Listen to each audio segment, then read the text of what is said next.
izina rya Yesu sabika zabyabo nakira amahoro nakira amahoro nakira amahoro nakira amahoro nakira amahoro nakira amahoro nakira amahoro nakira amahoro izina rya Yesu izina rya Yesu yakoze man yakoze man yo mwana wawe uri mana yanjye yo mwana wawe uri umubyeyi mwami ndakwakiriye mu buzima bwanjye ugiye kunyobora imbaraga yagendagaho barahamagaye ubuzima urabona basanga hari igicari cy'abantu barasenze bahagarika ikirere muhagaze gutya bahagarika imyuka zigahagarika saba Imana imbaraga ariko no utahamurare banza saba Imana imbaraga uzagira imbaraga kugira ngo kuko andibura amahoro hari n'igihe uriya muntu agutekereza akabaza neza ko umuntu ni umugome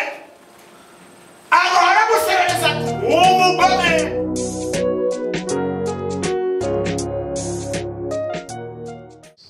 kuba Imana yarakurize ukaba ugeze mu nzu y'Imana hari ikintu ashaka kujya kuvugana natwe murakoze cyane rero kandi Imana yakurize wenyine nubwo baryamanye na mugenzi wawe niyo kabane n'akana gatoya kuruhisha nta muntu wagahetse kugira ngo kabeho niyo Mana yatumye kugira ngo ubeho rero Imana yakurize wenyine none yatumye igera no mu nzu y'Imana kandi uyu munsi mu bihe nk'ibi ngibi rero niwe wagaragaye hano mu nzu y'Imana ariko ndumva hari ukuntu Imana kuganira natwe kandi ugiye kubona response ugiye kubona igisubizo cyawe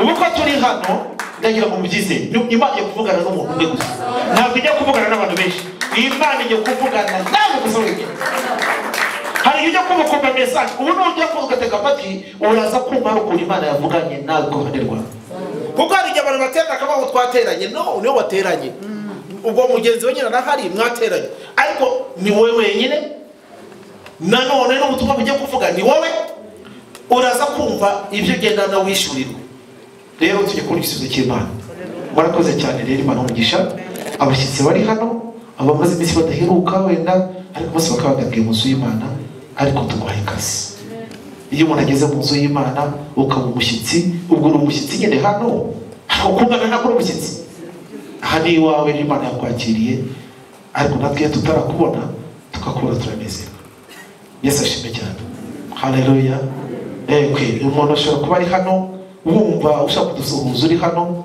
wahaguruka dupepera Imana ikaguha umugisha ukadupepera uko muhari mukicarira Imana umugisha ari umushyitsi wawe uhari kugira ngo ahagurike mu mwanya wiwe adupepere gusa ubushyitsi turabona hariya abajene hariya bari umugisha asante sana haleluya wicarire karibuni sana reka none twinjire mu gitabo cya Samuel wa mbere Samuel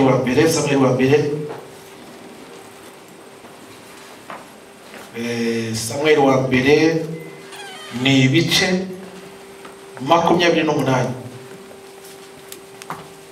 turasoma n'umurongo wa 3 rwose muhasubire neza hanyuma twumve ikimana giye kuvugana nanjye igiye kuvugana nawe Yesu umugisha Samuel wa mbere 28 umurongo wa 3 kadusome Sawuli ajya gushikisha ubone umutwe w'amagambo ariko Samuel yari yarapfuye Abisirayeli bose baramuririra bamuhamba mu mudugudu we Iramu kandi Sawuli yari yaraciye abahanzweho n'imyuka mibi n'abashitsi muri icyo gihugu bukeye Abafilisitiya baraterana baraza bagerereza Ishunemu Sawuli nawe ateranya Abisirayeli bose bagerereza Gilbowa Sawuli arabutswe ingabo z'Abafilisitiya arati umutima we urakuka cyane Sawuli aherako agisha Uwiteka inama Uwiteka ntiyagira icyo amusubiza haba mu nzozi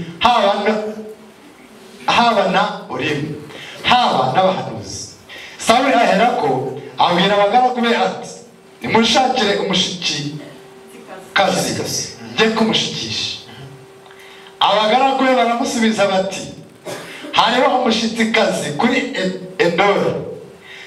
Nuko Sawuli ariyoberanya, yambara indi myambaro, ajyana n'abagabo babiri bajya kuri uwo mushitsikazi nijoro. Maze Sawuli aramubwira ati, ndakwinginze shikishiriza umwuka uguhangeho unzurire uwo mubwira. Uwo mugore aramusubiza ati, mbese ntuzi icyo Sawuli yakoze, uko yarimbuye abapanzweho n'imyuka mibi n'abashitsi akabaca mu gihugu? Niki gitumye utega ubugingo bwanjye umutego kugira ngo unyicishe?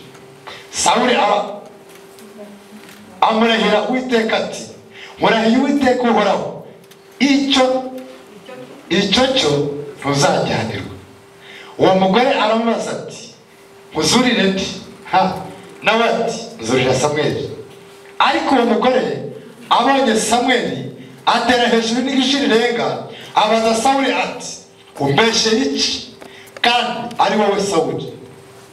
Umwami aramusubiza ati, humbura, mbwira icyo ubonye. Umugore ati, mbonye Imana izamuka iva ikuzimu. Sawuli aramubaza ati, arasa ati? Nawe ati, ni umusaza uzamutse kandi yiteye igishura. Sawuli amenya ko ari Samweli, arunama yubika amaso ye aramuramya. Nuko Samweli abaza Sawuli ati, niki gitumye unkubaganira ukanina kunzamura?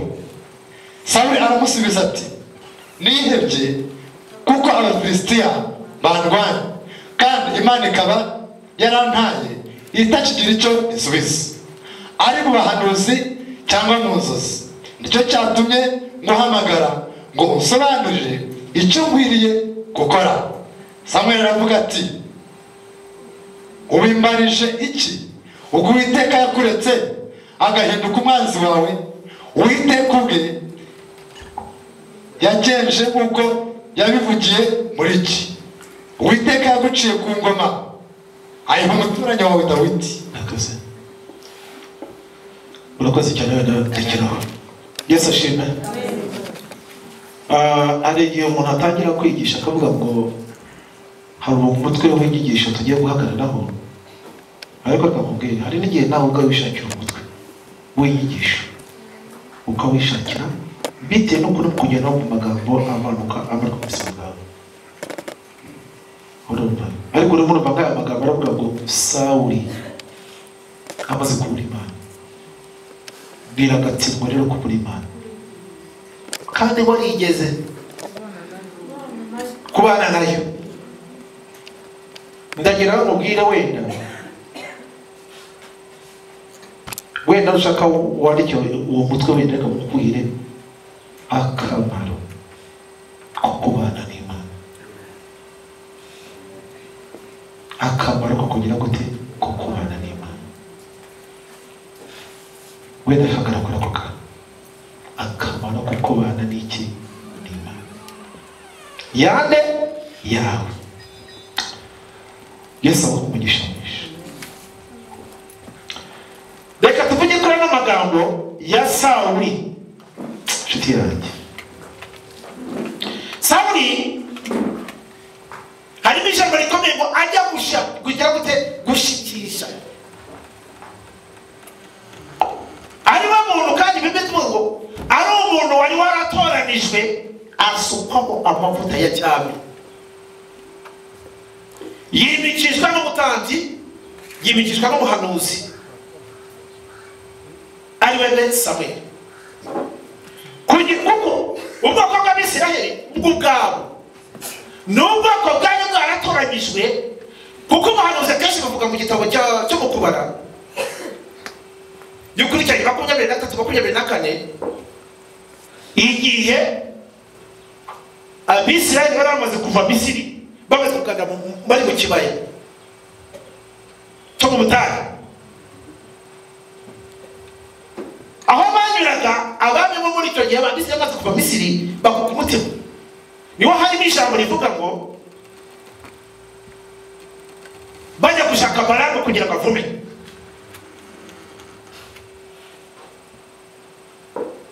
Baraki ajya gushaka nde Balamu. Balamu yaravuze ngo nari iby'ubwoko ndabwitegereza mbitegereje ngo njye kubavuma aravangirwa. Ni ukuvuga ngo imbaraga ziri muri ubwo bwoko ntawabuvuma kuko iyo ugiye kuhavuma harimo n'izindi mbaraga zituruka muri bwawe. Noneho batangiye kuko ni sipiriti ku zindi n'imyuka ku yindi. Imana iri mu mwuka na Satani mu mwuka. Iyo ubaye mu mwuka z'amakuka ntabwo wagutera imyuka mibi kuko nawe hari imbaraga zikuri mu nyine zidasanzwe. Rero nk'uko Balamu yari asanzwe avuma bigafatika yagiye kuvuma biranga. Haleluya. Amen. Keretse hari amahame atuma Imana ikubaho. Ayo mahame rero iyo ugeze gute iyo yavuyeho Imana ikuvaho nyine. Namba ikintu cya mbere zo kubwira harimo n'ingingo ugomba guhagarara kugira ngo Imana ikugaruke yarakuvuyeho. Niba Imana yarakuvuyeho hari ibyo wagize gute wateshutse Imana ikuvaho ugasigara uriho ugenda kandi Imana gute itakuriho. Nicyo bajya ngo ni urupfu. Hari urupfu rwo mu mwuka hari n'urupfu rwo mu mubiri. Iyo Imana yakuvuyeho ugenda Imana itakuriho ugasa nkaho wapfuye kandi wapfuye. Umuntu yakubona agasanga uriho utariho. Nta bumwe ufitanye n'Imana, nta komunikasiyo n'Imana ufite. Usanga umuntu wataye iki wataye rezo. Amen. Isashime cyane. Umuntu kumukoma kuyaga kuse kwa nakubuze kuri telefone nuko wataye rezo. Wataye simukadi. Nenda hari umuntu nawe ufite simukadi y'umuka. Iyo umuka kuri hako kandi ufite komunikasiyo n'ijuru. Icyo gihe utasimanira ko hari abantu batakimana n'ingira gute ntibo. Nk'uyu Sawuli yazimana cyane. Nk'uyu Sawuli yahamagaye Imana arayibura yarigeze kubana nayo. Hari ibyo yakoze Imana iragenda. Akabazo kacitse ka network. Yes, ka network. Ugasiga udafite rezo. Twebwerera abakristo baba badafite rezo. Agasigara agenda adafite network. Abana bazagushaka bakumure n'abafite icyo bazakubarira ntibazakubona kubera ko ntabwo ufite network. Uzadepoza ntibazaguhamagara. Uzakakazi ntibazamenya aho uba. N'Imana nayo ubwayo ifite amahame ugomba igendana nayo ukayahagararaho ikagenda ikabana nawe. Rero aha hari ibyo kwabwira ko Sawuli nguyu wiko mu gitabo cyo kuvuga ngo ninjye warokoye Abisirayeli bakura mu kwa Farawo mbakurayo ngo meze nk'igisiga ngo gifite iki abana bacu baba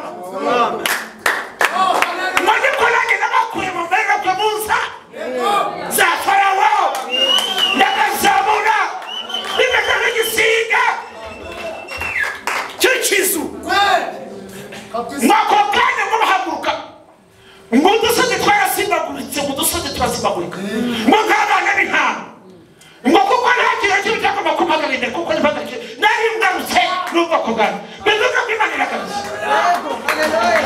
Imana ikiba mu Isirayeli. Imana ikora ibintu n'ibitangaza idakina. Yari yumvise gutaka no gutakamba k'ubwoko bwayo. Niyo mpamvu yagombaga gushaka n'abayobozi b'ihongozi. Abayobozi nabo bagendana n'Imana ariko Sawuli ntiyagendana nayo. Haleluya. Amen. Haleluya. Amen. Ibyo Imana imubwiye ntabyubahirize. Ibyo yagombaga gukora byose ngo agendane n'Imana aranga.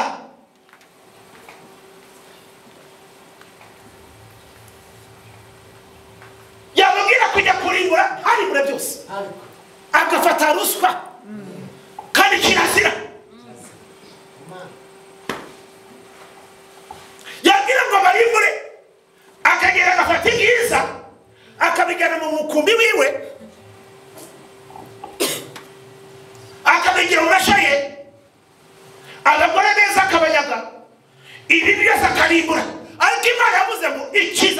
irimbura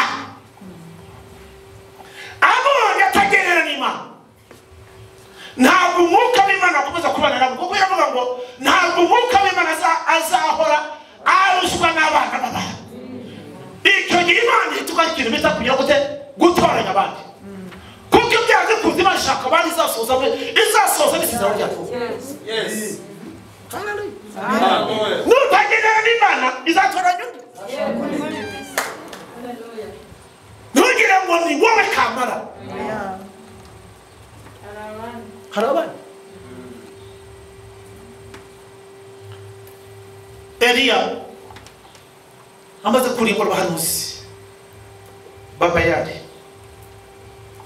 ariko hasigara umuhanuzi umwe ariko isigaza umuntu watozaga abahanuzi b'Abayali cyangwa se wari umuyobozi wabo ni umugore witwa Yezebeli umugore wa Ahabu niwe wari ufite abo bantu kuko uriya Bezebeli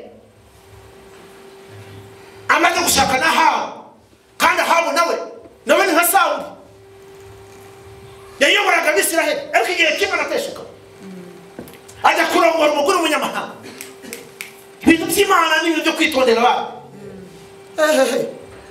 ese Imana icyo baribizira Yesu kuko Imana ifite ikintu bishaka ntimukajye muvangavanga ibintu by'Imana ugira ingaruka ku buzima bwawe ntabwo mubizi munagira ingaruka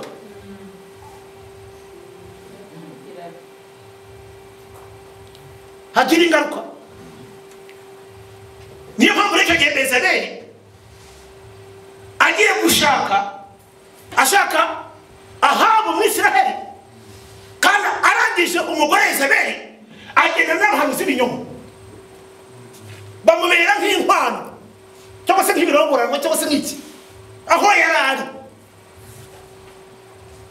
yagendanye n'abahanuzi b'Abayali n'Abashera kandi ikizira mu nzu yande y'Abisiraheli bikizira ku mwami w'Abisiraheli ariko mu bari imbaraga zari zihari zigira ziganza umugabo Imana iramurira igendera umwuka w'Imana aragira gute aragenda Imana ntabwo ibigere ahubwo Imana yagiye ibijya gushaka ibindi ibijya gushaka undi uzayubahiriza kugira ngo azasohoze ibyayo ntabwo Imana igomba gusohoza ibyayo byanze haleluya kuko abantu birabazi numva niramiza Dawidi yaravuze ngo Sawuli natumuzaza Dawidi Dawidi asohoza ibyo Sawuli atakoze haleluya ibyo Eliya atasohoje ibyo yarabisohoje ibyo Mose atasohoje ibyo yarabisohoje ibyo utakoze muri Niniva abandi bazabikora ese Imana icyubahiro rero ntabwo iri kaba keza Imana amashyi keza Imana amashyi mu izina rya Yesu ibyo utashoje mu gihugu abandi bazabikora inyuma hari generation iyi generation igenda ikurikira indi yes hariba Kenya hakatika ikifite imbaraga igikuru no kwa foundation y'Imana yego amen kuko Mose haguruka hafi abandi barashize ariko generation ya Mose ihagurutse n'ifite amen nawe ayigeza ku nyanja ya Kanani mo Yesu arabamutse amen ajya kubatoza mu masezerano Imana igira abayobozi igira abaridazi yes hezi bari cyuwe kandi ifite abaridazi ijyana nabo yego ntabwo Imana ivuga gukora amakavuyo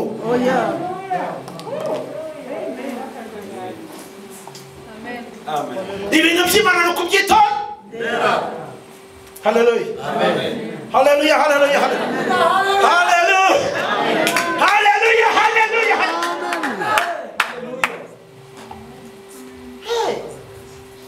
umutwe nakubwiye ufashe ute wumvishe ute umutwe nakubwiye ufashe ute wumvishe ute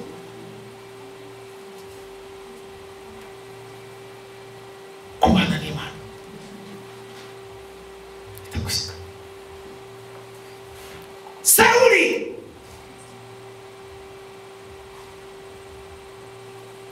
ngo Samweli niwe wajyaga mugira inama. Samweli amwiringira. Samweli amaze gupfa rero niwe wajyaga akamubwira ati kora iki wateshutse wagize uti. Ariko uwitwa Sawuli nawe ntabwo yashatse Imana ye, ahubwo yareberaga mu muntu. Kirazira shaka Imana ye. Uwo wari wiringiye se nawe bizagenda bite? Niyo mpamvu uyu nguyu witwa Sawuli Samweli amaze gupfa. Samweli amaze gupfa, uwajyaga amubwira ubundi no kuvuga ngo Sawuli we Samweli kujya amubwira adateshuka ntabwo ari we wenyine. Yaramubwiraga ngo utazayobya ubwoko bwanjye kandi umuyobozi. Niyo mpamvu Imana igomba kugenda n'abayobozi kuko ngo wowe muyobozi nkuriho kugira utazayobya ubwoko bwanjye.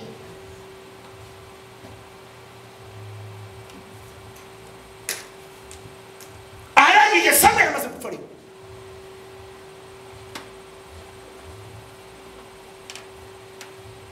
Samweli amaze gupfa yari nk'Imana yande Sawuli ngo ashaka Imana habara imyaka uwo mugabo ubundi umuntu ufite umwuka w'Imana Imana ifite iziranyishe bigusanga mu irwa gusanga mu nzozi no mu ijambo ifite iziranyishe zo kuguhishura. Ariko yakoze amakosa ari imbere y'Imana urabona ugasigara wajya mu bapfumu mu Kinigi Butaro. Haleluya. Niyo mpamvu umuntu akubwira ngo jya mu buvumo agasanga uri mu buvumo, ugaseba wajya kugasanga umugabo wawe ari hehe arimo arapfuka mu mwobo. Kamera zisigaye zihari zigahita gufata ibinyamakuru bikakwandika, ugasanga umugore wawe cyangwa se umugabo ari hehe arimo arava mu mwobo hehe mu buvumo yagiye gushaka Imana. Ariko umuntu washatse Imana muri we, haleluya, ntabwo umuntu akubwira ngo kwishaka n'aha abafite n'ikintu bita ubwenge. Imana avuze ngo naguhaye ubwenge. Imana bivuga ngo Bibiliya avuga ngo igitabo cye bavuga ngo gushaka Uwiteka kuba Uwiteka ni ubwenge. Icya kabiri kuva mu cyaha kugira ngo foundation ya mbere no kuva mu cyaha. Iyo uvuye mu cyaha uri umunyabwenge. Yego amen. Iyo ukora icyaha uri umuswa, ariko umuntu udakora icyaha umwuka Imana kuza. Sawuli rero ashaka Imana mu gihe cya Samweli, ariko Samweli amaze gupfa umwuka umuvaho atangira gukora ibyangwa n'Uwiteka, gucyaha kwari umuhanuzi Samweli.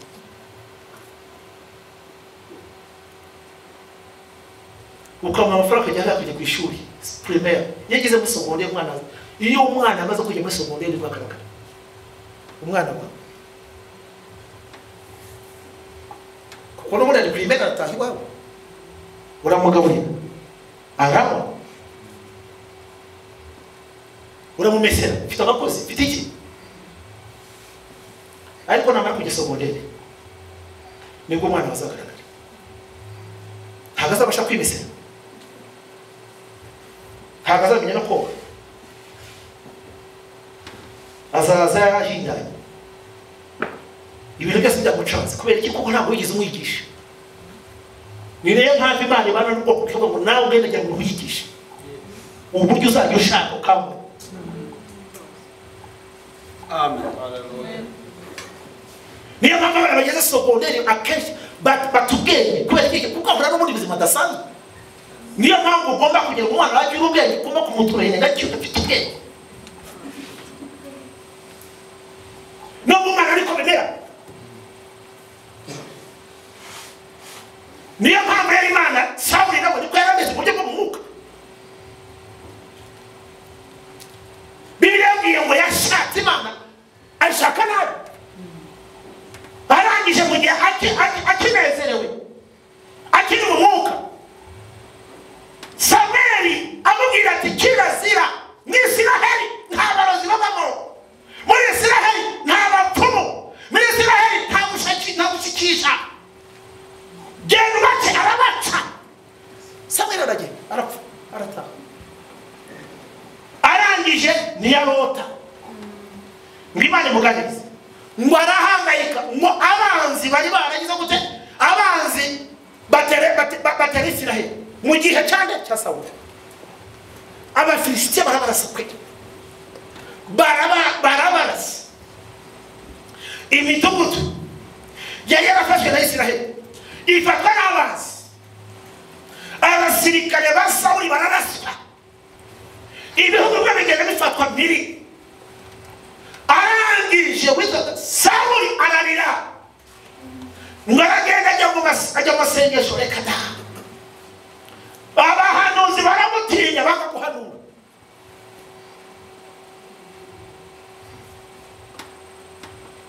arangije ahamagara abahanuzi aravuga ati ngaho namwe nimujye mu masengesho mubwire icyo Imana ivuga baravuga bati twe aravuga ati ntacyo mwarose ati reka ko mwajyaga muhanura se mwabuze ubuhanuzi mukambwira mukumva icyo Imana ivuga ati reka da Imana yacecetse ariko se nta n'ubu baranga n'abavangirwaga bose reka da igihugu cyose cyo mu mwijima bibacuye Imana iravuga mwarangije aravuga turabizi hari umurozi w'umupfumu kamwe naramuciye niba muntu wari ukomeye iki gihugu ahamagara abantu agati mu mbayizi yabatuye hehe arangije arahaguruka isashi nacyo ngo yigeze gufata ngo irimu y'abatambyi yabaga mu ngoro mwarangije narayizana aravuga ngo yigiye yabagwaga n'abatambyi n'abahanuzi yahoze ari Samweli nayo ngo arayizana ngo ayizane kandi ntabwo ari umuhanuzi nta nubwo ari umutambyi ngo yishyiramo ngo yisesekamo aravuga ati nawe ko ntajyaga mbona imuri bajyaga umwuka azakamanuka akazaka umuhanuzi agahanura ese wabarariye muri we hamanutse umwuka we hamanutse imbaraga y'ubuhanuzi irabura arangije akajya gushaka umupfumu uyu mugore w'umuhatari ngo abagaragu baramusubiza ati hari umuhanuzikazi umushitsikazi n'umushitsikazi w'umupfumu kabari nuko asaba ariyoberanya aravuga uko amuzi ariyoberanya yikura myambaro ya cami agenda nijoro naho umuntu wagenda ukweberanya kose Imana ibikuri tujye tubwisha Imana kiki ukuri kwira tuzi ariyoberanya imyambaro ya cami ayikuramo arangije ajya kwa hehe ajya ku mushitsi kazi umupfumu maze umupfumu aramurondosha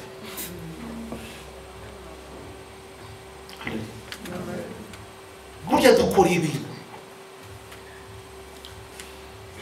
batureba hari ibintu bibiri hari umwuka wa shitani hari n'umwuka w'Imana iyo rero udafite umwuka w'Imana umwuka wa shitani barahari kuko umwuka wa shitani nuko ahari imbaraga z'Imana iyo zihavuye hajya yinjiramo iza shitani zikakwiruye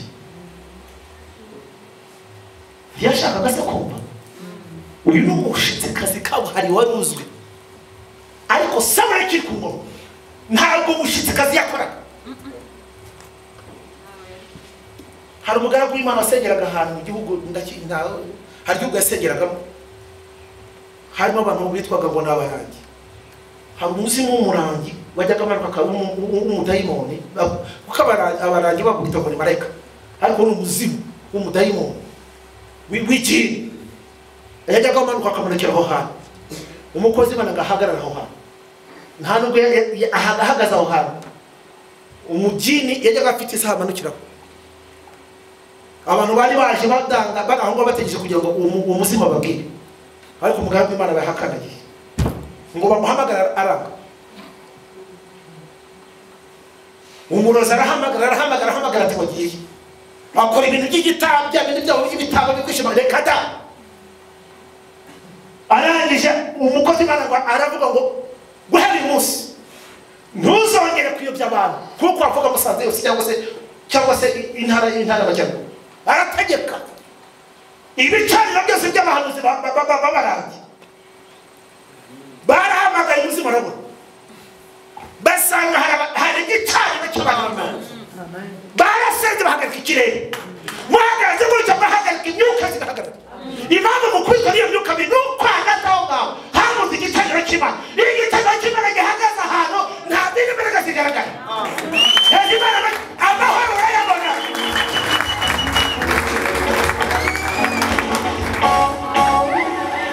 barabajije barabasaba ko bamudayimoni wa mumarika yagaza ntaboneke byagize gute baramubwira ngo bamaze kumenya neza yuko hari umugaragu w'Imana wasenze ngo ahagarike ikirere barangije wa mugore ntabwo yari abizi n'abari abapfumu ntabwo bari babizi baravuze ngo tumaze kumenya ko hari izindi mbaraga zirenze bahise bahambira ibirozi byabo babijyana mu rusengero baza kwihanira baza kwihanira abayoboke bose b'ibyo bicaniro by'abadayimoni bose abapfumu barabwiye ngo nimuzamuke mujye mu rusengero tubereke ahantu Imana iri barangije baratura bafata ibintu byabo byose by'ubupfumu barabitwika barabikongora baravuga bati tumenye ko hari izindi mbaraga z'Imana twari twaraje hano ngo dushaka amahoro dushaka kugira ngo tubwirwe ibintu byose byananiranye none twamenye nuko hariho n'Imana iri ibintu ubundi itorero ry'Imana niyo iri ibintu Imana bashimize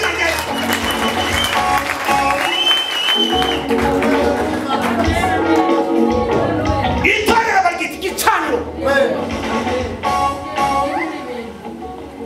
ariko hatari igicaniro cy'imbaraga z'Imana haza muri izindi mbaraga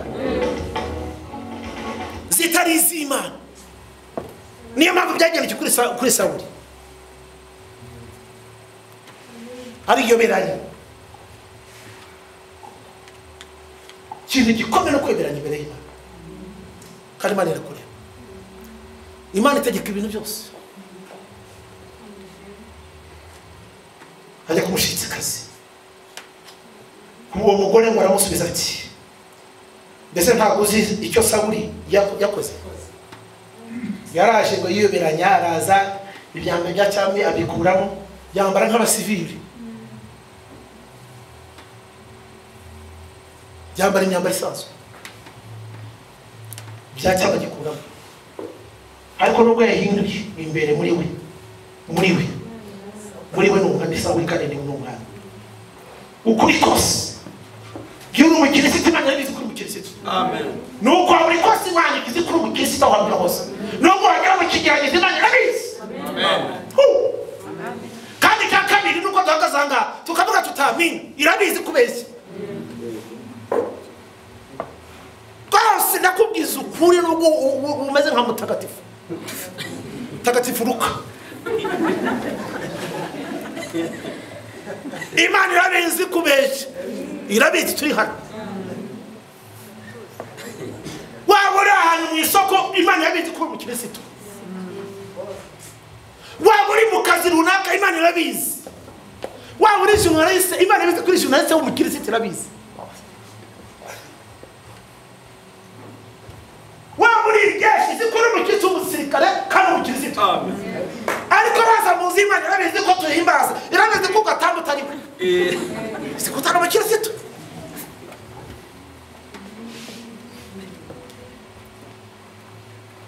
rero ndagira ngo tumenye hejuru yacu Imana cyose cyambere nitwaye tuza ngo tugaragare imbere y'Imana ko turi abantu beza no tukajya ugaragara ibintu kugira ngo ntugushime Kushime ni Imana mwisho amen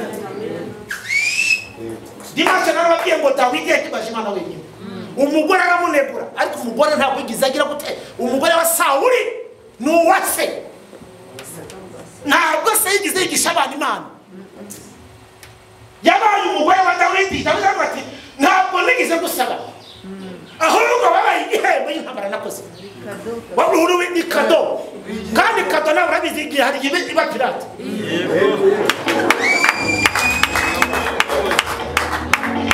Yesu Imana bashimize Yesu Imana bashimize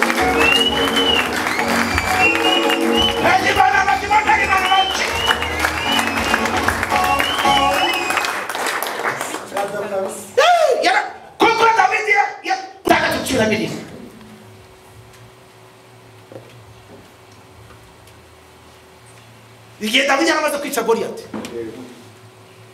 Sawuli yaravuze ngo uzanisha Goliyati nzamuha umukobwa wanjye nta ntwaro azaba. Nzi icyo gihe muzamuheba kandi azahabwa icyubahiro. Nta muntu urenze kuba umukwe w'umwami. Dawidi yaje ku rugamba kujya kurasana atazi n'ibiriho. Ni umwuka wo kurwanya ikibi, yo kurwanya ubugome, yo kurwanya umwuka urwanya ubwoko bw'Imana. Iyo umuntu afite Imana muri we, umwuka w'Imana akakubaho. Ntabwo Imana inezerwa n'ukuntu Imana yarwanywa n'umwuka mubi. Imana iratabara ikagutabara. Imana ndakubwiza Imana yavuze ngo njye ubwanjye nzagutabara amazi bake mu nzira zirindwi baho.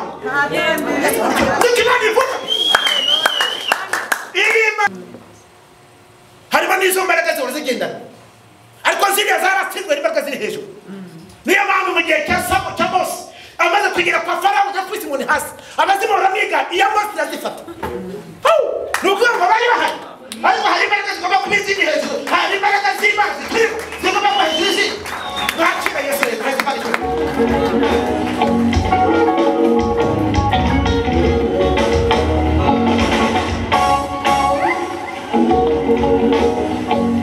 Sawuli baramubwira ati naho mushikire ndeba mugabo tinya gasa ngarangiza kubitamo ngarakubita ku kanya ngarazamu umuntu ngakubita cyo kwasanga aho ntazamutse umusaza mwamoko bisanaso umupungu ngarahuba ngwasa n'urebye mu muriro cyangwa n'urebye mu mashanyarazi aravuga ati kuki ugerageje umporitse. Sawuli aramubwira ati ubonye iki mugore? Aravuga ati mbonye Imana izamuka. Aravuga ati kuki sinzi rya Samweli rirahamukazi riramubwira ati ariko Sawuli ko nari ndyamye niruhukiye no mu kiruhuko none unzamuriye iki kumbaga? Ndagira ngo muhere umunsi ubimenye utazongera musemo. Imana yaguciye ku ngoma ntukiri umwana, urimo uragenda uri pirate. Urimo uragenda uri pirate ntabwo uriho. Nguko uko abantu bagenda batayo uzi ko yayoboraga atari umwana. Yaravuyeho kera. Niyo mpamvu Imana itagombaga kwirirwa iruha imusobanurira. Hari igihe umuntu aba akahebwe, hari igihe Imana ibanamumurika agenda ikakwinga igasanga wabaye akahebwe.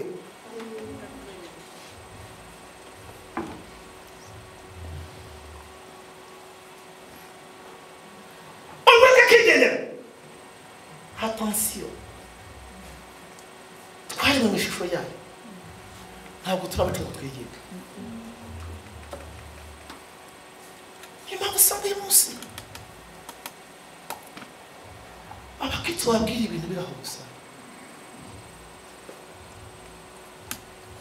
Tapita umuhanuzi burari muri special udakwiriye mu marangamutima. Nanjye ndi umuhanuzi murabizi, ariko ngomba no kumva icyo mukanganirije kigendesha abantu mu bitsinzi.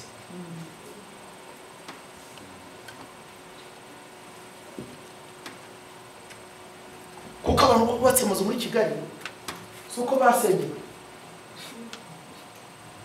abafite amazu hano muri Musanze si uko basenye, barakoze bamaze gukora amaboko y'Imana. Imana imugisha ku byo bakoze.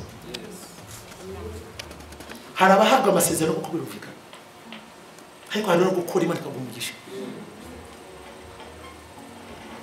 Ayo magorofa yose bafite suko ari amasezerano bahawe, nuko bakoze maze gukora Imana ikagumigisha mu byo bakoze. Imana ikagumigisha, barunguka, basorera leta, maze gusorera leta bakubona amafaranga, babinyangamugayo mu gihugu, bakajya muri banki, bajya muri banki ikakubita amafaranga.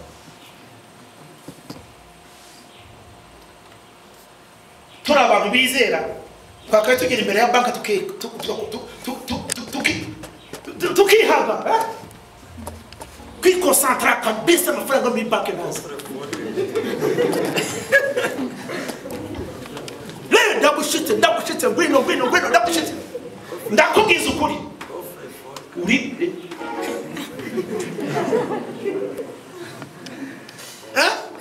uwo mutamenye uraza kwifungurwa Gela afite ifaranga afite igifunguzo wanasanga n'ubundi ufunguzo uri Kigali nawe uri kosantana ngwino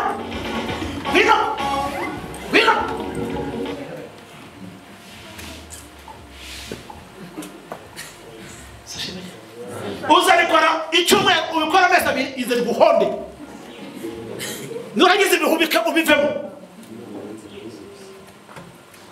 simana cyubahiro niyo mpamvu mwebwe muteye musanze mugende mukore muze mushimira Imana simana cyubahiro niyo mpamvu benshi usanga bakitwa bagira umufumo w'ubutindi kubera kubura ubwenge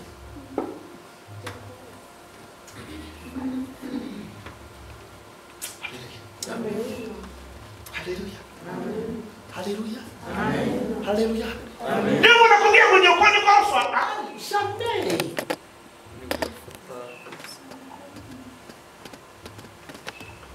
Abantu bakugenda muri indege bajya muri Amerika bajya he hose unakanike isezerano ryawe umuntu kwa umunsi ndapita nimwe shaka mu nzira unushaka kujya Amerika uzajyayo ariko nyine mu nzira nko kubyumva nko kubabigera nko nabigenda niki abazungu uyu munsi ejo nakiri muzungu hano umwana wazanye umuntu muzungu hano niko na Fred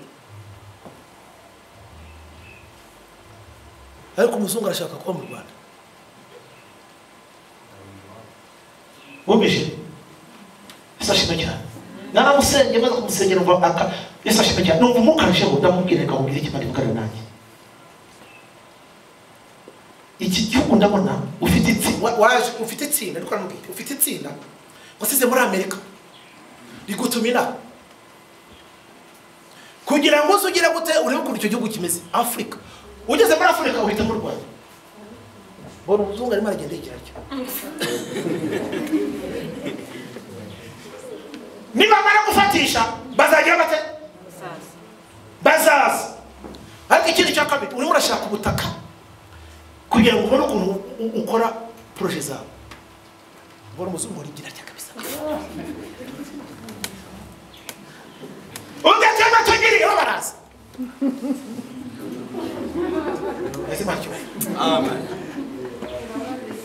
ariko mukuza kwabona kandi nabashije n'ejo mwana kwireza ariko uyajya seka ngo ntago ajya musenge none so umva aya masezera ibyo mu gukora nuko abisengeye oya twebwe tugomba gusenga Imana ikagucirizira ushobora kujya mu Australia ushobora kujya Amerika ushobora kujya Canada wihangayika Imana izagucirizira ujyayo cyangwa se ntibizaze ariko Imana izagutungira hundi amen ariko ndakuza ko mwana Imana icyubahiro amen hari umwana w'umuhungu wabaga gahishima yajyaga madamu yize gukora ubukwe madamu aragenda Canada arangije ashaka inzira biranga ariko ndeka da agateka ntuzi niwe muntu wafashije abantu bari banga gukiramo kasi mahanga ndavuga ngo nurangiza nikuza nibaramugiye nikora ibintu nubona kubikora uje murabira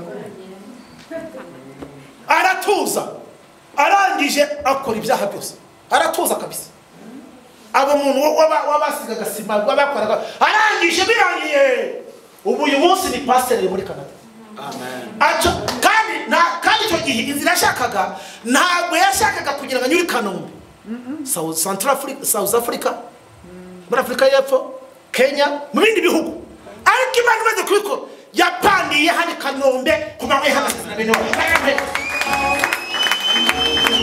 kuko yagize mu nzira baje gukora iby'Imana banamuhira muhera nuko ari ibyiza Imana izaguhera Imana cyo izaguhera nta baganga meza hezi Imana nta manyanga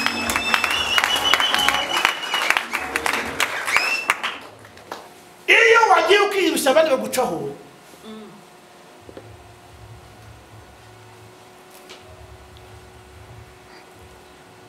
lukurura nazijya Mombasa za Dar es Salaam n'ahandi n'ahandi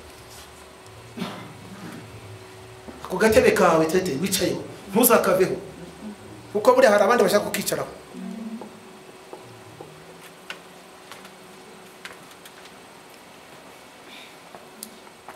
Haleluya. Haleluya, haleluya. Yesu ashimwe inshuti yanjye. Haleluya, haleluya.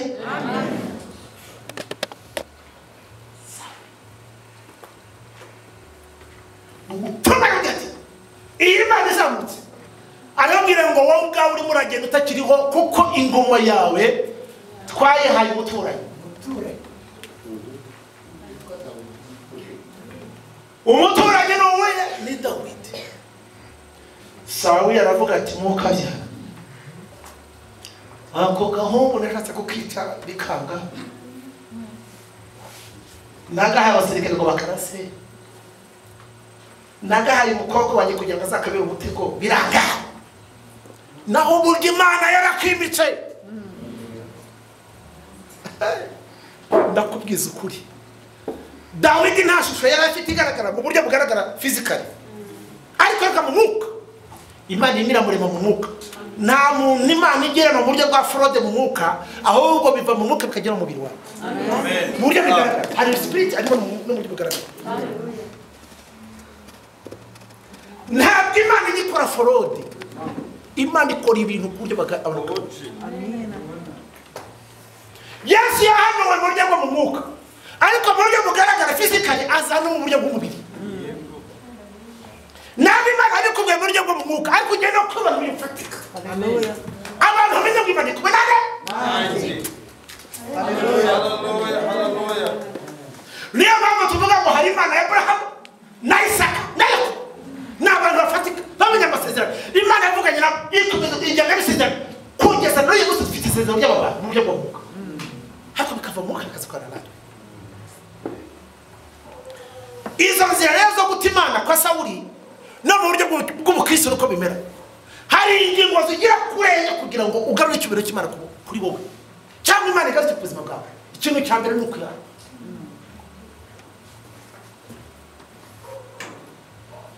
Kugira ngo Imana yakuvuyeho igaruke ni ukwihana.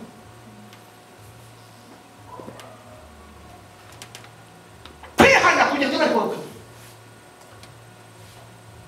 si ibindi, si ibitambo. Kuko naza akakubwira ati kugira ngo ibyo bikugarukeho nuko watanga igitambo runaka. Iyo ntabwo ari byo.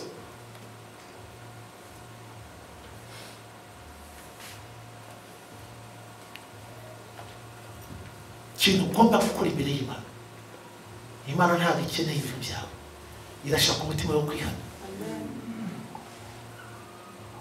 Cyane ikintu cya mbere.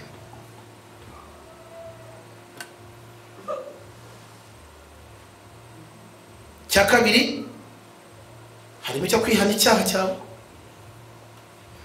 Harimo n'ijambo rya kabiri ngo no kwicuza. Kwicuza bitandukanye no kwatura. Kwicuza bitandukanye no kugira gute no kwatura. Ubundi umuntu yicuza, kwicuza nabyo kwicuza ni ukubabazwa n'icyo wakoze. Nicyo bita kwicuza, ntabwo ari ukwatura. Kwihana byo ni pratique, ni ibintu ukora.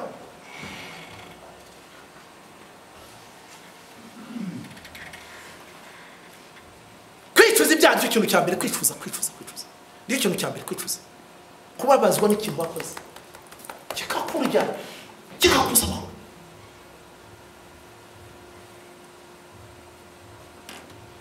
Ubwo uri mu nzira zo kugira ngo Imana ikugarukeho. Kubabazwa no guhemuka, kubabazwa n'ikintu waba warakoze ukajya ukabura amahoro, ukagenda mu nzira ukumva ntufite umutekano. Hari igihe abantu bajya bibeshya kandi ni wibeshya wihamura ngo nabyihariye. Hari intambwe ugomba gukora kugira ngo Imana ikugarukire. Ndumva byavuyeho,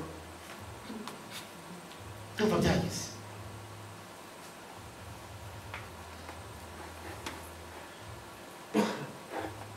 Urabanza wowe ubwawe ukababazwa n'ikintu uba warakoze mu ruhande rwawe ukakigendana nacyo. Waryama ukareba filime wahumeza ikaze, warangiza ukavuga utereka mujye ugafata utereka mujye ugafata telefone utereka mujye kuri telefone wamara gutuza bikanga icyo kintu cyakurisha amahoro umutima wawe ni gutangira kujya kwicuza kandi wicuza hari igihe utanabibwira n'umuntu kagira Imana yagutumye kugira ngo umwuka waje akagutaka agashyira itoki kuko umwuka afite ukuntu yagutunze itoki kugira nta muntu hari igihe wagera umuntu yabona n'abantu benshi kaza akabwira ati ngiye byanze ati nihanye runaka biranga nihanye mu bantu bari mu masengesho biranga ndihana biranga kabisa hata kabara mbwiye mufite imbaraga z'Imana none nanjye nkubitaho bakubiswa n'abari mu cyumba bakubiswa none ngiye niyo ukwashe banzu babazwe n'ikintu cyawe uyu munsi nkamuhiza intambwe nkubwire ni uwicuze icyo wakoze cya gatatu ndangize kureka wicujije watuye hari icyo unamaze kwatura hari n'icyo bivuga ngo kureka no n'ibyaha ntabwo ntuzareka hari abantu bajya batura kubera kubitegure akavuga ati Imana mba uko mujye kubikora mu byaha mu byuma sigara sibyo ese Imana cyo mu byuma babagira ubona ko rwose nawe yikosantere pasiteri cyangwa se umuntu hari utabyo rwose ibyuma niyo mpamvu usanga abantu bajya mu byuma kenshi usanga bakiri uzabitegereza bafite udutege nakora bambaye nazakora kuko maze cyo baraza kwasunika cyangwa baraza kwambaye kuba kamarima shit samara hagarara hamwe wature moye nomara kwatara wicuzwe n'icyaha ntabwo ari umuntu wakwihane nuko iri nane umuntu ndatimura murege mu musatsi wawe mwiza ko nane ngo nwanjye nuko unana nuko ndashaka kukwiye kandi nabyo byananiye nuko ashaka kugenda ngenda ntumirije ngo ntarimo umuntu gatumura none iki ni kinzanye ntumirije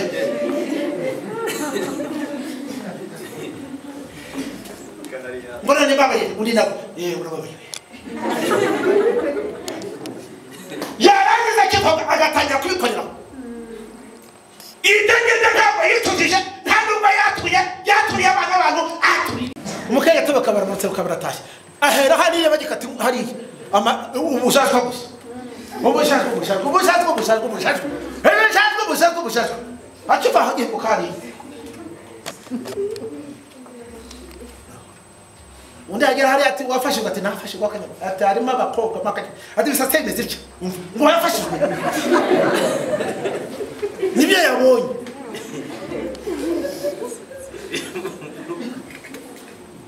ati harimo abageni ariko iyo uhageze gusa mukema mbere yo kubona abageni urabanza ukihana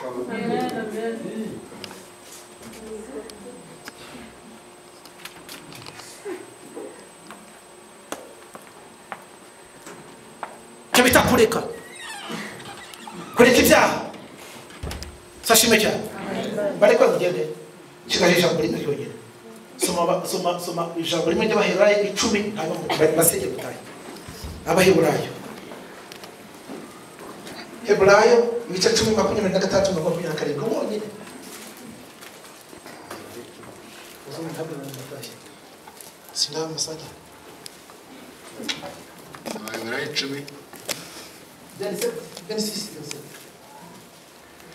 Abaheburayo ibice 10 umurongo wa 27 yes. Niba dukora ibyaha nkana tumaze kumenya ukuri Fred shuti yanjye wakoze cyane ongera basome neza witonze yes. Niba dukora ibyaha nkana tumaze kumenya ukuri ntihaba hagisigaye igitambo cy'ibyaha keretse gutegerezanya ubwoba gucirwa iteka no gutegereza umuriro w'inkazi uzarya abanzi b'Imana rekera rwose ngo niba bigeze bite niba dukora ibyaha nkana babigambiriye wabikije kugambiriye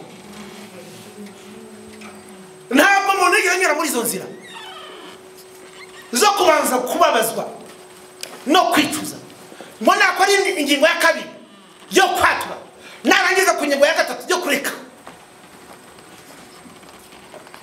rero hari abantu bakora ibyaha nkana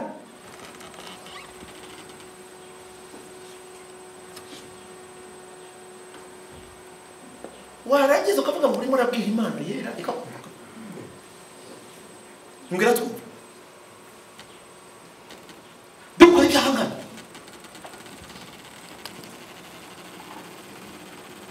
igitabo cy'Abaheburayo nicyo gitabo Imana yandikiye abantu bitwa itsinda ry'Abayuda yabwiye Abayuda ngo nimwebwe mwakabe mumenye Imana ubundi iri jambo ribwirwa abakristo ntabwo ribwirwa abantu b'iki b'abapagani iri jambo ry'abantu bakije gute n'iry'abantu bakijijwe bamenye kuri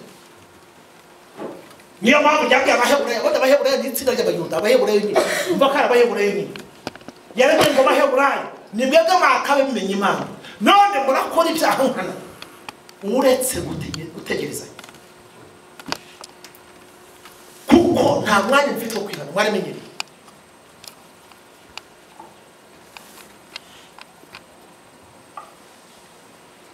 niyo mpamvu aya magambo yatumye mutuza ariko hari ikintu bita kureka ngo gukora icyaha nkana kandi uramenye ukuri nguretse ariko hamije amavuga ngo nkana kuko iyi gusa abantu bakora ibintu babisha nkana rwose bakwita mu muza hariya cyane bakaba barahimaze gusa ntabwo bazi igitambo cyatambwe na Yesu Kristo Imana ikava mu ijuru bwayo kugira ngo ironke abantu itungura abana bakobwa niyo mpamvu iyo umuntu abiza muri izi nzira umwuka w'Imana muzaho cyane iyo umuntu abiza kunyura unyuze muri izi nzira ndakubwiza kuri nkaho ikintu cyakunaniye ikintu kitakivamo umuzimu akuvura umudayimoni agusohoka ujya kuko kumva urakize ujya kuko kumva urakomeza utangiye kukuvugisha niyo yaba ari umuryango wawe uzi neza ko harimo ikibazo unyura muri izo nzira ugatangira gutambira umuryango wawe no kubasengera ndangiza cyakane ndangiza icyakane cyo nyine ni ugusaba ikintu bita imbabazi iyo umaze kwakira amabuga ukumva uraretse ukumva noneho ubwawe usaba imbabazi imbabazi za birusobizi hari igihe ushobora gusanga na mama Cynthia twarageranye ikibazo warangiza wamara kuzanzira wamara kwihana mama Cynthia aracyagutekereza ikintu kibi kandi azi ko wamuhemukiye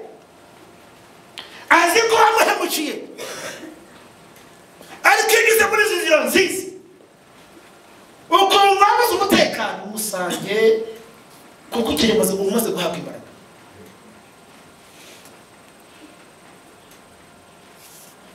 nakubwiye kureka no kwatura hari igihe ubwira Imana kurani bwawe tubwire umuntu ukabwira Imana yagusanze niba Imana yagusanze yihanire niyo mpamvu akenshi cyane cyane nyihanishwa n'abantu ntibirangiye ariko musaba umwuka w'Imana kugira ngo usanga ntabwo usanga bizo uzihanira Imana ikindi cya kabiri hari n'igihe umuntu abura imbaraga zo kujya kubwira umuntu ariko Imana niguha imbaraga uzamubwira sha ntukagire umuntu guhatira kugira ngo usaba imbabazi numara guhabwa imbaraga gusange n'ubu si kubwira ngo musange saba Imana imbaraga ariko nawe utahamurare banza usaba Imana imbaraga uzagira imbaraga kugira ngo kuko andibura amahoro hari n'igihe uriya muntu agutekereza akabaza neza ko umuntu ni umugome agahora aguserereza ati umugome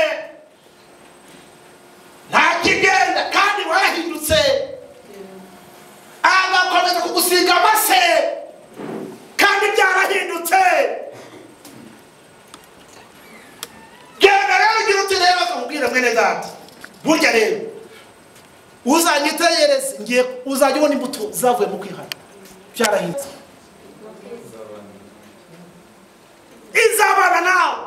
uzajya ko mu mbi ikintu kimeze nk'umutwaro ukuvuna.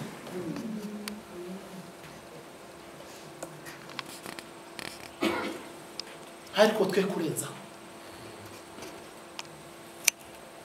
usaba umukristo mwiza imbere y'Imana, Imana izakwishima. Haleluya. Amen. Imana izagira gute? Izakwishima. Usaba imbabazi.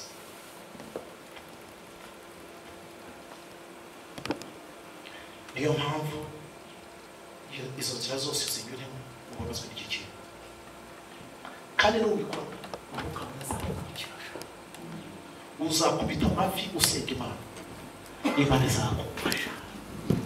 Uzazabika zavuka usanga Imana mukariza, uzajya kuvura abakozi, uzajya mu ndimire, ujye mu ndingurangize, uzageza abasifuzi, uzajya ko wumva ikintu cyitwa upendo, urukundo rw'Imana, uzajya kumva bebe kuri muka, uzahamagara Imana ikumve, uzahamagara Imana ikwite, uzajya kumva ufite urukundo n'imbabazi zitabaho mpamenya, uzavuga uti peti humura, umuntu agukomeza uti ntabwo nkomeretse tinambaye inkweto. Amen. Umugabo umwe yamubwiye turakomeretsa, avuga ati we kadata ntabwo nkomeretse nambaye inkweto. Nawe umuhaza gukomeza ubwete reka ndakwase. Uzabona usange mu ngombe iki, kuko uzaba ufite iki, uzaba ufite Imana, umwana uzabona inyungu. Amen. Isashimwe cyane. Amen. Umuntu icyo gihe nusaba imbabazi ntabwo nazojya kugufata mu akubona biki. Kandi ari umuntu waba ari hamwe ariko utaramusanga wenda, ariko kumusanga nanone wishyura imbaraga, izo nzira zose zirimo Imana, Imana iguha imbaraga. Amen. Niyo mpamvu harimo n'abahabwa imbaraga akagenda katura akavuga ati ma bakisubire data, ntabwo leta izagisha kujyana hanze, ariko njyewe nakoze cyane cyangwa nakoze muzira runaka cyangwa amagara itsinda akavuga ati nuko icyo gihe kandi ukarikuritse, ariko abakitso benshi kubera ibintu bakora nkana ni mbi.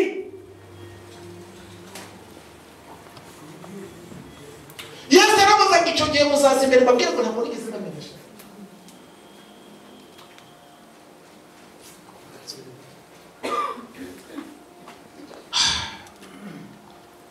Umuntu wumva mu mutima batameze neza ararambura ikiganza gusa, yagiye Imana nyinshi, ariko kubanga umuntu atafate izo nama zizima azutekereza uzamenya masabya umuntu bashaka kuza ku kiganza cyawe, ariko no uzamenya Yesu, uzamenya Yesu ntabwo icyo twese hari yakeje hari n'imihango yacu.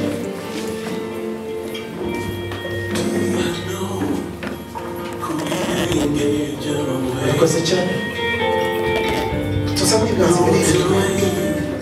Nshaka kukumva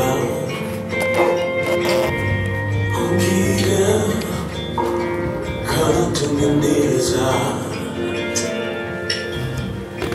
mu biganza byawe garuka tubabwire dogita Imana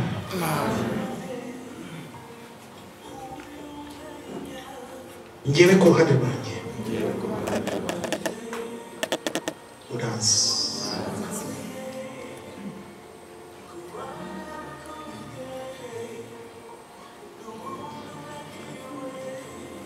uri Imana irondora,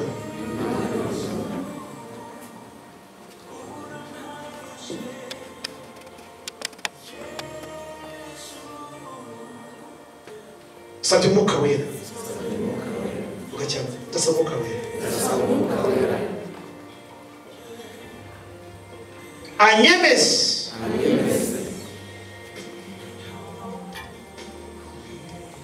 njyewe umuntu nakibuzima bwanjye nakibuzima bwanjye nakibuzima bwanjye nakibuzima bwanjye nakibuzima bwanjye narababariwe narababariwe nonaha wacha nonaha wa mudemoni we wa mudemoni we ugenda gendaho genda genda genda genda genda genda genda genda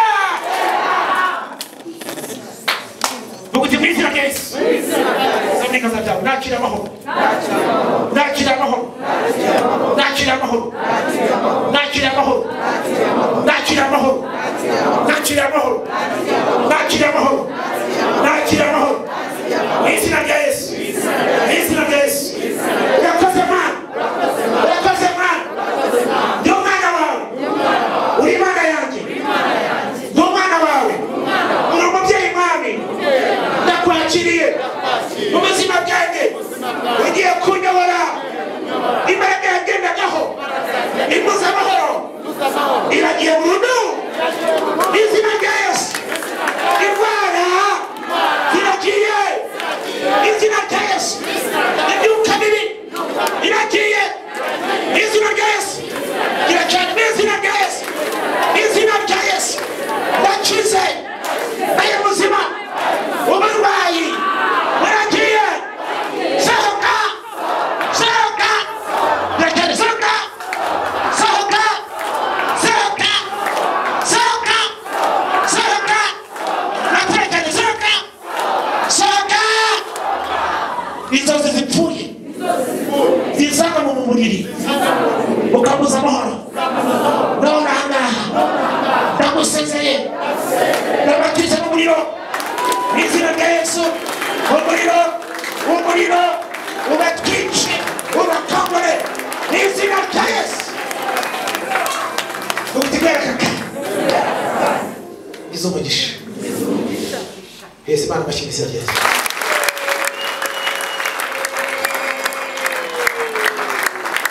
Haleluya ndangiza Amen.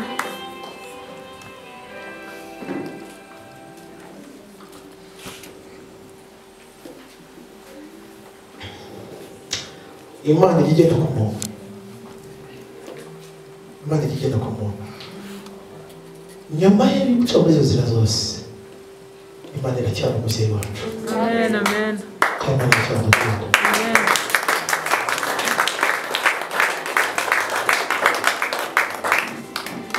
Imana nta yindi nshuti igira amagara inshuti magara murayizi Imana burya igira umureko ngo inshuti yagiye magara nta yindi nshuti Imana igira ni Imana twe niyo nshuti magara niyo waba warabuze abantu ariko Imana ni inshuti magara yawe rero iyo uza mu nzira irongekana muri kazi kakwakira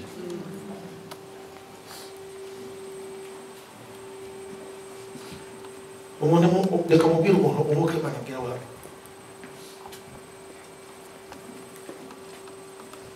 ushobora kutuza gato wicara umunota umwe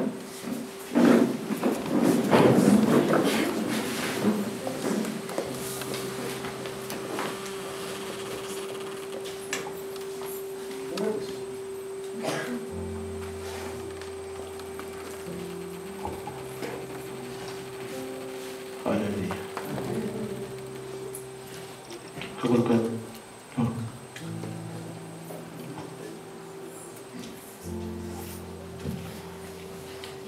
Imana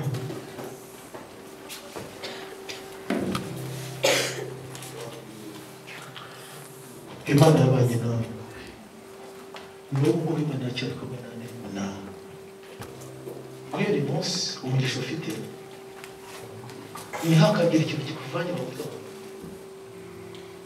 umugisha wawe ufite imbere y'Imana ni ukwakira amahoro umutima wawe akira amahoro kuko iyo umuntu yakira amahoro umutima we n'Imana aba yakiriye guhera uyu munsi wakira amahoro umutima wawe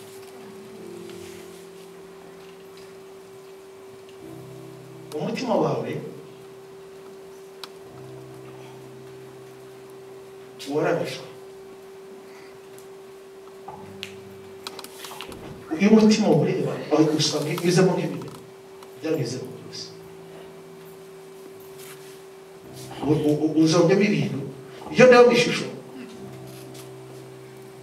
harimo imyambi irashaka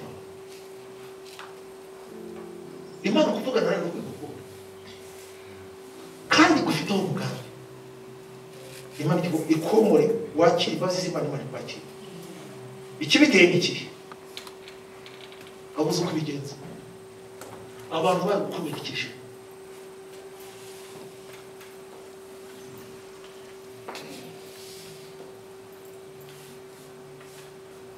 none uragendana nawe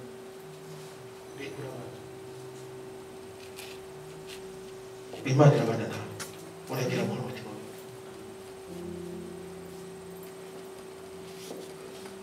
Imana igenda n'abantu kuko nubifatanya biraguhura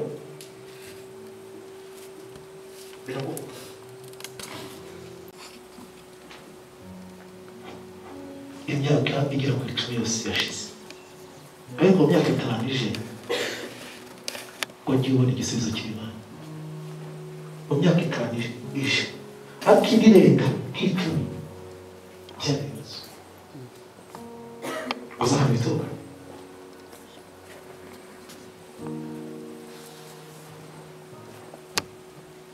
ishusho iragereka mu gihe cy'ubupfakazi bwawe warababaye wibaza uburyo abana bazabaho bazabaho ndetse n'abana aho berekezaga amaso kugira ngo nawe ujye gute uranirwe urahabura n'abari inshuti barabura usigara wenyine butake abana bawe Imana yibutse abwira Yese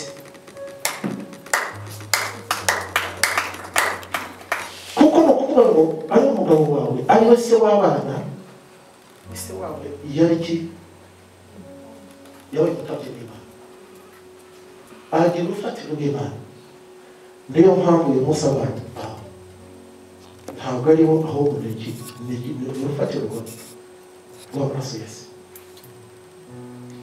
niyo mpamvu abantu bose bageraho biturutse kuri ibi biturutse kuri isi buryo umubyeyi iyo yakora Imana ntabwo abakora gusa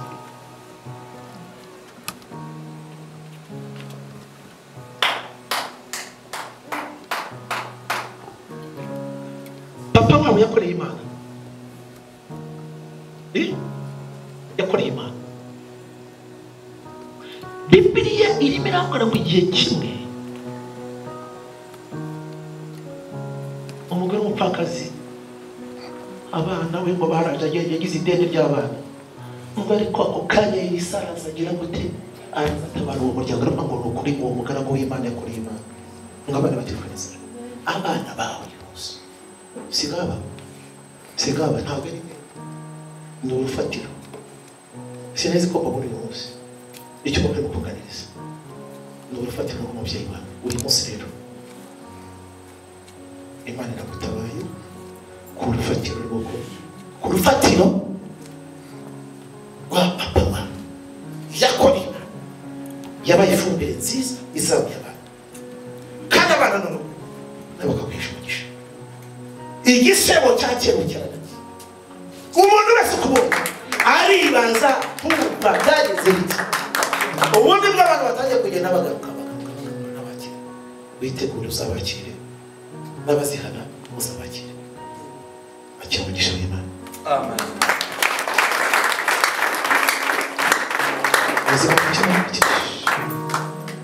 Haleluya iyo ni roho mutagatifu kandi uri umwuka w'Imana Imana iroho irakiza mukira binganirije Haleluya ntabwo ari wowe peace ntabwo ari wowe mafi ntabwo ari wowe nawe uri hano ntabwo ari wowe amaraso ya papa wanjye usibizi n'abana muramuzi usibizi nicyo mukanganirije cyetwa yarababaye yarazi ko muzabaho mute yarazi ko muziga mute kubona uturyo two kurya mw'abana mwe twari he n'ikiro cy'ibirayi cyari he yarasuzuguritse wamurebaga wese yarasuzuguritse n'abanyu barabura baragutabara n'abene wabo ariko Imana yibuka ko umugore w'imbaga rw'Imana akoreye Imana